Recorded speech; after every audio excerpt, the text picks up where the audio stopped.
ప్రభువైన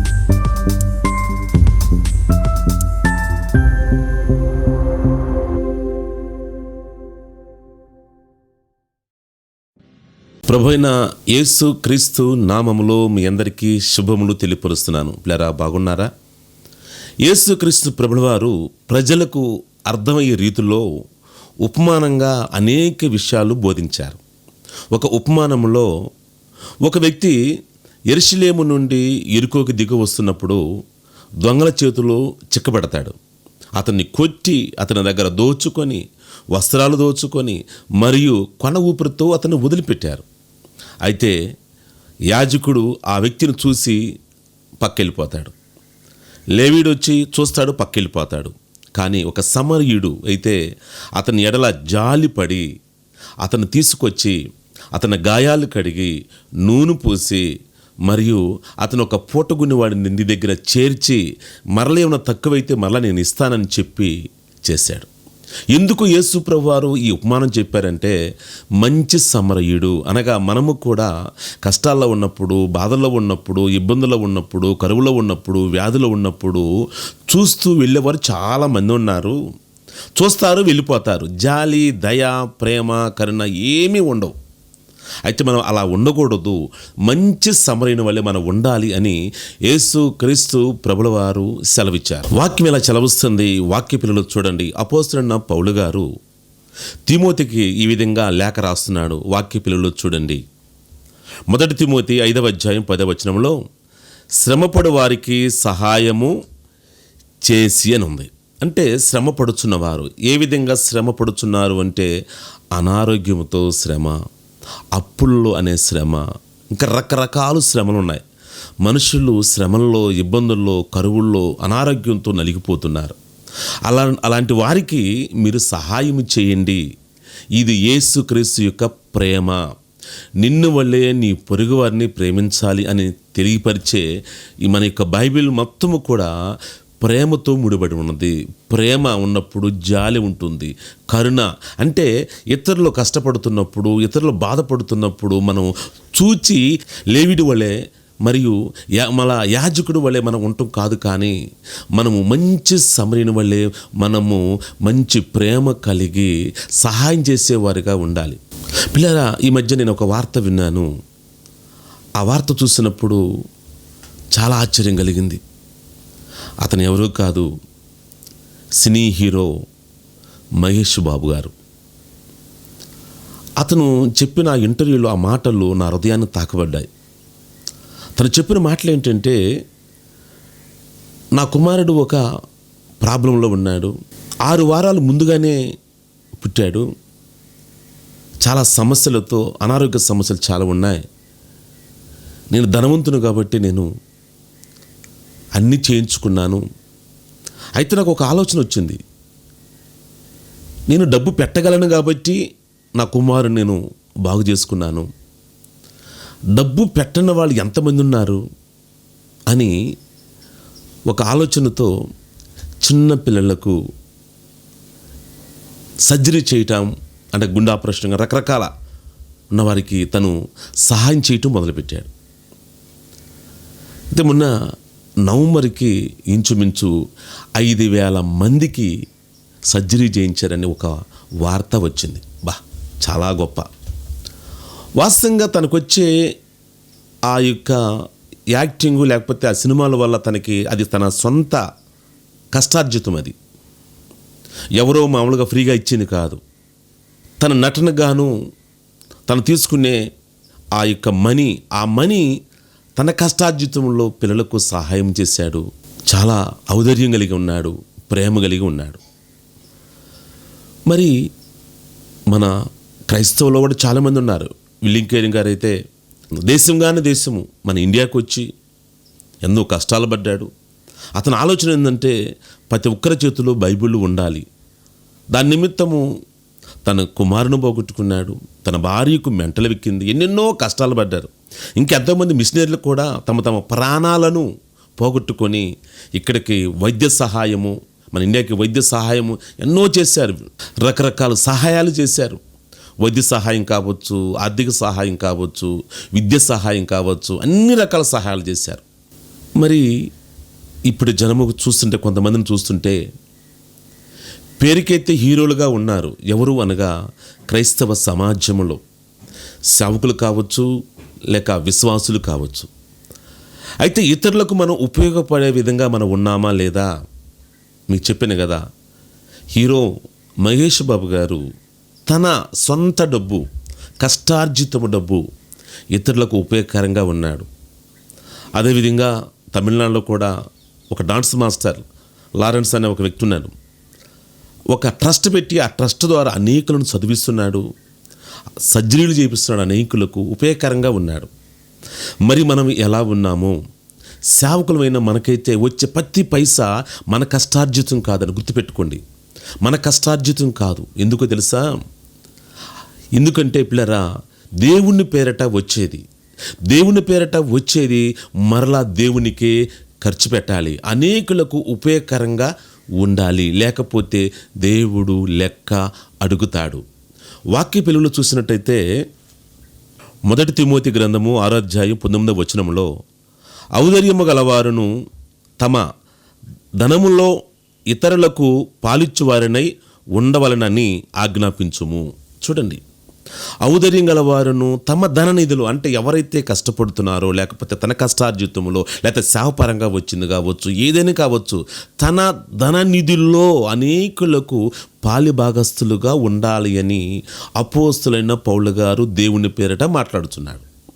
ఔదార్యం గలవారు అనగా ఎవరు అంటే దాతృత్వము కలిగిన వారు, లేక దానా గుణము కలిగిన వారు, లేక దానాశీలత అని చాలా అర్థాలు వస్తాయి. మహేష్ బాబు గారైతే నా కుమారుడికి ఇలా జరిగింది, నేను పెట్టుకోగలను అని ఒక దాతృత్వం కలిగి, అనేకులు పాపం పెట్టుకోలేరు కదా, పేదవాళ్ళు ఎంతోమంది ఉన్నారు కదా అని వారి కొరకు 5,000 మందికి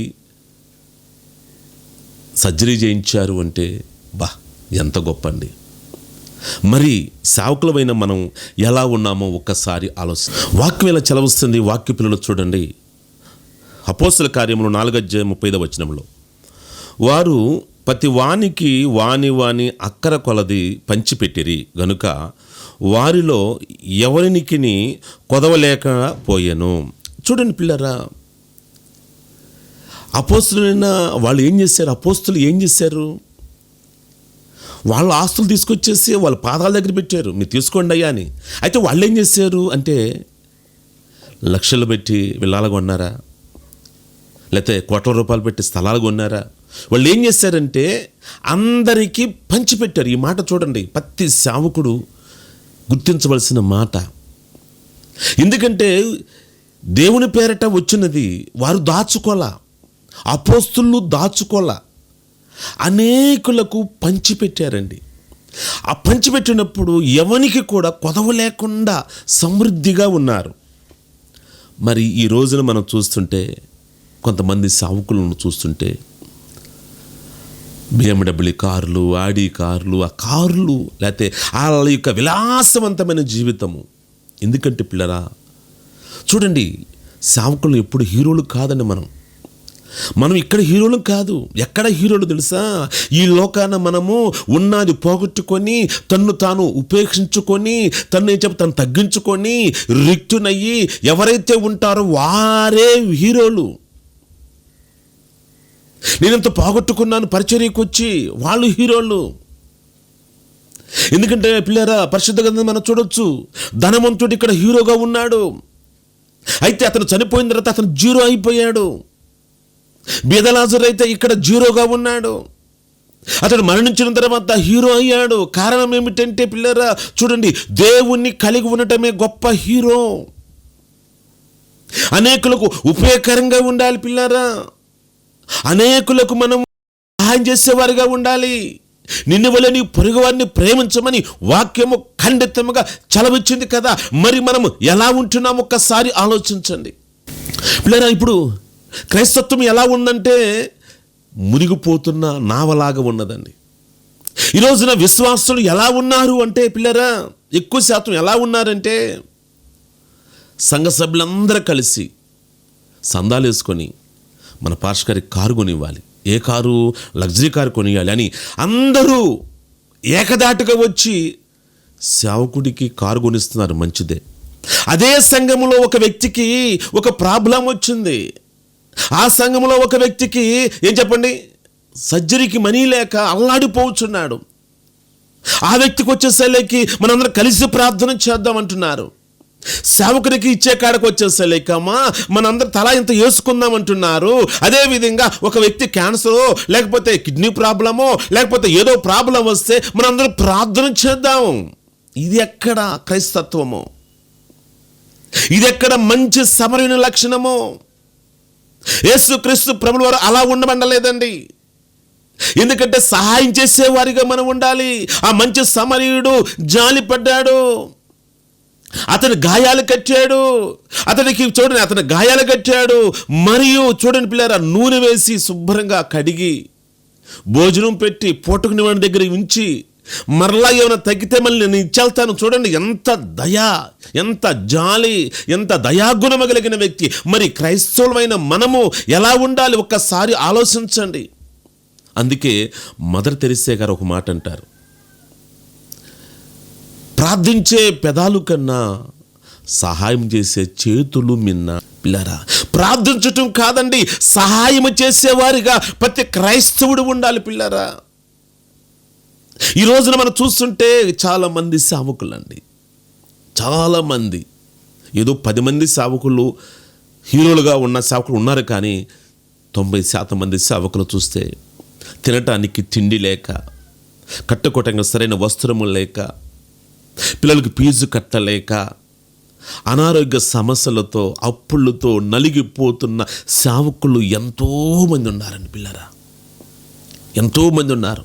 ఈ రోజున గుండె ఆపరేషన్ చేసుకుంటే ఇంచుమించు నెలకు వచ్చేసి 10,000 రూపాయలు దాకా మెడిసిన్ అవుతాయండి. సర్జరీ చేసుకున్న తర్వాత ఒక వ్యక్తి షుగర్తో బాధపడుతున్నప్పుడు ఆ షుగర్కి వాడే మెడిసిన్ ఎంత అవుతుంది తెలుసా అండి? ఎంత కయ్యి తీసుకోలేక ఎంతమంది సేవకుళ్ళు నలిగిపోతున్నారో తెలుసా? నేను చెప్పే మాట ఏంటంటే, దేవుడు సహాయం చేస్తున్నాడు, దేవుడు కానుక రూపంగా ఇస్తున్నది. అది మనకు కాదండి, కుటుంబాలకు వాడుకోవచ్చు. దాన్ని ఏం చేయాలి తెలుసండి? ఇతరులకు సహాయం చేసే విధంగా మనం ఉండాలి. ఎందుకంటే పిల్లరా, మనకు ఈ కానుక అనే విషయం కాడికి వచ్చేసరికి మన ఆహారంగా పోల్చుకోవచ్చు. అలనాడు ఆ ఇజ్రాయెల్ ప్రజలకు భోజనం చేయటానికి పరలోకం నుండి మన్నాహారం కురిపించబడింది. ఆ మన్నాహారం కురిపించబడినప్పుడు వారు ఏరుకున్నారు, వారు భుజించారు. అయితే కొందరు ఏం చేశారు తెలుసా? వాటిని పోగేసుకొని దాచుకున్నారు. మరుసటి రోజుకి ఏమైంది తెలుసది? కుళ్ళిపోయిందండి, పాడైపోయిందండి. అదేవిధంగా ఈ రోజున సేవాపరంగా వచ్చే ప్రతి పైసా నువ్వు దాచుకుంటే అది రేపు లెక్కకు వచ్చుద్ది, అది కుళ్ళిపోతుంది, అది చెమట పడుతుందని వాక్యము చలవస్తుంది. పిల్లారా, ఎందుకంటే ఇది ఎంత వచ్చినా సరే నీ కుటుంబానికి వాడుకో, కొంత ప్రజలకు ఉపయోగకరంగా. నీ సంఘంలో ఎంతమంది ఫీజు కట్టలేక, ఈ పిల్లలకు వివాహాలు చేయలేక, లేకపోతే అనారోగ్యంతో బాధపడుతున్న వారు ఎంతమంది ఉన్నారు చూడండి. వారికి నువ్వు సహాయం చేయి. ప్రార్థన చేయటమే కాదు, ప్రార్థన చేయటం ఒకటే కాదు, సహాయము నీకు వచ్చిందంటే ఇతరులకు సహాయం చేయటానికి అవకాశం వచ్చింది. అది ఎంత గొప్పదనితో తెలుసా? అది ఎంత గొప్పదని తెలుసా? ఈ రోజున ధనవంతులుగా చేసాడంటే అది గొప్ప ధన్యత. అది ఏం చేయాలంటే దాన్ని ఉపయోగించుకోవాలి, ఇతరులకు ఉపయోగకరంగా ఉండాలి. నీ ధనము నీ కొరకు ఉపయోగకరంగా ఉండాలి పిల్లారా. ఎందుకంటే మనం చేసే సహాయం రేపు పరలోకానికి లెక్క వస్తుంది. నువ్వు దాచుకున్నా, నువ్వు కూర్చుకుని నీ వరకే నీవే అనుకుంటే నువ్వు హీరో అనుకుంటున్నామా? ఇక్కడ చూడండి, ఈ రోజున చూస్తుంటే కొంతమంది సేవకులు వారు వేసుకునే వస్త్రధారణ కావచ్చు, వాళ్ళు ధరించే విధానాలు, వాళ్ళ చూడండి లక్షలు హీరో కాదండి. సేవకుడు అంటే హీరో కాదండి, సావుకు సిద్ధమైన వాడని అర్థం అండి. సేవకుడు హీరో కాదండి, జీరో అనండి. ఇక్కడ జీరో అనుకుంటే, ఎందుకంటే అపోస్తలుడైన పౌలు గారు ఉన్నత స్థానంలో ఉన్న వ్యక్తి, అన్ని ఉన్న వ్యక్తి సమస్తాన్ని విడిచిపెట్టాడు. తనకున్న మొత్తం పెంటగా వెంచుకున్నాడు, నష్టపరుచుకున్నాడు. చూడండి, దేవుని ప్రజల కొరకు తను తగ్గించుకున్నాడు. ఎక్కడ గర్వం వచ్చుద్దామని చెప్పేసి తన శరీరాన్ని ఉపవాసం చేత నలగొట్టుకున్నాడు. ఎన్నో ఇబ్బందులు పడ్డాడు, ఎన్నో అకసాటులు పడ్డాడు. వ్యాధులు, అతనుకున్న వ్యాధులు చూడండి, ఎన్ని వ్యాధులు ఉన్నాయి అతనికి, ఎన్ని సమస్యలు ఉన్నాయి. అయినప్పటికీ కూడా దేవుని కొరకు నిలబడిన వ్యక్తి, వ్యక్తి, ప్రజల కొరకు నిలబడిన వ్యక్తి. చూడండి, అతడు అంత గతంలో చూస్తే అతడు సౌలుగా ఉన్నప్పుడైతే అనేకులను పీడించే వ్యక్తిగా ఉన్నాడు. కానీ ఎప్పుడైతే పౌలుగా మార్చబడ్డాడో ఆ పౌలు గారు ఈ రోజున చూడండి దేవుని కొరకు ఒక ఆయుధంగా చేయబడ్డాడండి, ఉపయోగించబడ్డాడండి పిల్లరా. అతను హీరో. మరి మనం ఎలా ఉన్నాము ఒక్కసారి ఆలోచించండి. మనం ఎలా ఉన్నాం ఒక్కసారి ఆలోచించండి. మనకే మనం తింటాం కాదండి, ఎంతమంది ఆహారం లేకుండా ఉన్నారే వారిని కూడా గమనించాలి. అదే కదా క్రీస్తు ప్రేమ, అదే క్రీస్తు బోధ. అవునా కదండి పిల్లరా, అవునా కదా? నేను కూడా 2020 వరకు నేను దాదాపుగా సేవకులు నాకున్న దానిలోనే అనేకులకు షుగర్తో బాధపడుచున్న వారికి నేను సహాయం చేశానండి. నాకున్న దానిలోనే సహాయం చేశానండి పిల్లరా. ఎందుకు చెబుతున్నాండి ఈ మాట పిల్లరా? ప్రార్థించటం ఒకటే కాదండి, సహాయం చేసే విధంగా మనం ఉండాలి. సహాయం చేసే విధంగా మనం ఉండాలి పిల్లరా. ఎందుకంటే ఈ హీరో మహేష్ బాబు గారు చూడండి, మహేష్ బాబు తన కష్టార్జితం అన్నది. కానీ సావుకులమైన వచ్చే ప్రతి పైస మన కష్టార్జితం కాదండి, గమనించాలి. అది నన్ను నొచ్చుకున్నా పర్వాలేదు, మీరు మన కష్టార్జితం కాదు. అనేకులు చూడండి మనకి కానుకిచ్చేవాళ్ళు అన్ని రంగాల్లో ఉన్నవారు చివరికి కుష్టి వ్యాధితో బాధపడుచున్నవారు కూడా వారి కానుక కూడా దాంట్లో ఉంటుందండి. అడుక్కున్న వారు ఉన్నారు కొంతమంది, వారిది కూడా దాంట్లో ఉంటుందండి. కట్టికి పేదవాళ్ళు అన్నీ ఉంటాయి. దీన్ని ఏం చేయాలంటే నీకే నువ్వు డెవలప్ అవ్వటం కాదు, నీ సంఘంలో ఉన్నవారు ఎంతమంది ఆకలితో అలమటిస్తున్నారు, ఎంతమంది వ్యాధితో బాధపడుతున్నారు, ఎంతమంది అప్పుల్లో ఉండి అప్పులు కట్టలేక ఆత్మహత్య చేసుకోవాలని ఎంతమంది ఆలోచిస్తున్నారు. ఒకసారి గమనించండి. నాకు ఒక విశ్వాసి కలిసి తను అంటాడు, అయ్యగారండి నేను పలానా చర్చికి వెళ్తానండి. నేను చర్చికి వెళ్ళినప్పుడు మా యొక్క సంఘం వచ్చేసి 300 మంది అండి. ఈ రోజున 20,000 మంది అయ్యారండి. అయితే నా అప్పులు అలాగే ఉన్నాయి, నా బాధలు అలాగే ఉన్నాయి, కానీ మా సేవకుడు మాత్రము పెరిగిపోయాడండి.